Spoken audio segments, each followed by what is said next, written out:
नमो विष्णुपादाय कृष्णपृष्ठाय भूतले श्रीमते भक्ति वेदांत स्वामिनिति नामिने। नमस्ते सरस्वती देवे गौरवाणी प्रचारिणे निर्विशेषा शून्यवादी पाश्चात्य देशतारिणे। जय श्री कृष्ण चैतन्य प्रभु नित्यानंदा श्री अद्वैत गदाधरा श्रीवासादि गौर भक्तवृंदा। हरे कृष्ण कृष्ण कृष्ण हरे हरे, हरे राम राम राम हरे हरे। धृतराष्ट्र उवाच धर्मक्षेत्रे कुरुक्षेत्रे संवेतायुयोत्सवः मामकः पांडवश्चैव किम कुर्वत संजयः। धृतराष्ट्र ने कहा, हे संजय, धर्म भूमि कुरुक्षेत्र में युद्ध की इच्छा से एकत्र हुए मेरे तथा पांडु के पुत्रों ने क्या किया। तात्पर्य: भगवद गीता एक बहुपठित आस्तिक विज्ञान है जो गीता महात्म्य में सार रूप में दिया हुआ है। इसमें यह उल्लेख है कि मनुष्य को चाहिए कि वह श्री कृष्ण के भक्त की सहायता से संवीक्षण करते हुए भगवद गीता का अध्ययन करे और स्वार्थ प्रेरित व्याख्याओं के बिना उसे समझने का प्रयास करे।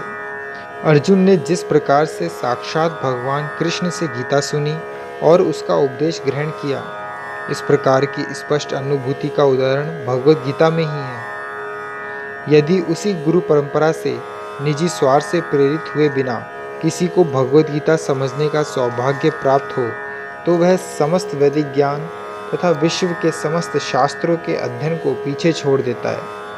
पाठक को भगवद गीता में न केवल अन्य शास्त्रों की सारी बातें मिलेंगी, अपितु ऐसी बातें भी मिलेंगी जो अन्यत्र कहीं उपलब्ध नहीं है। यही गीता का विशिष्ट मानदंड है। स्वयं भगवान श्री कृष्ण द्वारा साक्षात उच्चारित होने के कारण यह पूर्ण आस्तिक विज्ञान है। महाभारत में वर्णित धृतराष्ट्र तथा संजय की वार्ताएं इस महान दर्शन के मूल सिद्धांत का कार्य करती हैं। माना जाता है कि इस दर्शन की प्रस्तुति कुरुक्षेत्र के युद्ध स्थल में हुई, जो वैदिक युग से पवित्र तीर्थ स्थल रहा है। इसका प्रवचन भगवान द्वारा मानव जाति के पथ प्रदर्शन हेतु तब किया गया जब वे इस लोक में स्वयं उपस्थित थे। धर्मक्षेत्र शब्द सार्थक है क्योंकि कुरुक्षेत्र के युद्ध स्थल में अर्जुन के पक्ष में श्री भगवान स्वयं उपस्थित थे। कौरवों का पिता धृतराष्ट्र अपने पुत्रों की विजय की संभावना के विषय में अत्यधिक संदिग्ध था। अतः इसी संदेह के कारण उसने अपने सचिव से पूछा, उन्होंने क्या किया।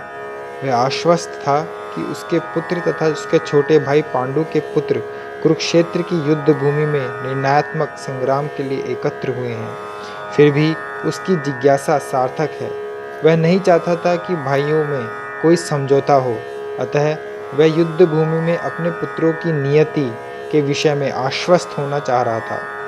क्योंकि इस युद्ध को कुरुक्षेत्र में लड़ा जाना था, जिसका उल्लेख वेदों में स्वर्ग के निवासियों के लिए भी तीर्थ स्थल के रूप में हुआ है, अतः धृतराष्ट्र अत्यंत भयभीत था कि इस पवित्र स्थल का युद्ध के परिणाम पर न जाने कैसा प्रभाव पड़े। उसे भलीभांति ज्ञात था कि इसका प्रभाव अर्जुन तथा पांडु के अन्य पुत्रों पर अत्यंत अनुकूल पड़ेगा, क्योंकि स्वभाव से वे सभी पुण्यात्मा थे। संजय श्री व्यास का शिष्य था, अतः उनकी कृपा से संजय धृतराष्ट्र के कक्ष में बैठे बैठे कुरुक्षेत्र के युद्ध स्थल का दर्शन कर सकता था। इसलिए धृतराष्ट्र ने उसे युद्ध स्थल की स्थिति के विषय में पूछा। पांडव तथा धृतराष्ट्र के पुत्र दोनों ही एक वंश से संबंधित हैं, किंतु यहाँ पर धृतराष्ट्र के वाक्य से उसके मनोभाव प्रकट होते हैं।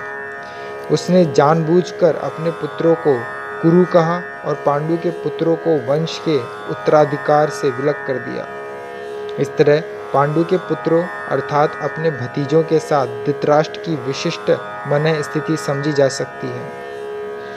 जिस प्रकार धान के खेत से अवांछित पौधों को उखाड़ दिया जाता है, उसी प्रकार इस कथा के आरंभ से ही ऐसी आशा की जाती है कि जहाँ धर्म के पिता श्री कृष्ण उपस्थित हों, वहाँ कुरुक्षेत्र रूपी खेत में दुर्योधन आदि धृतराष्ट्र के पुत्र रूपी अवांछित पौधों को समूल नष्ट करके युधिष्ठिर आदि नितांत धार्मिक पुरुषों की स्थापना की जाएगी। यहाँ धर्मक्षेत्रे तथा कुरुक्षेत्रे शब्दों की उनकी ऐतिहासिक तथा वैदिक महत्ता के अतिरिक्त यही सार्थकता है। हरे कृष्ण।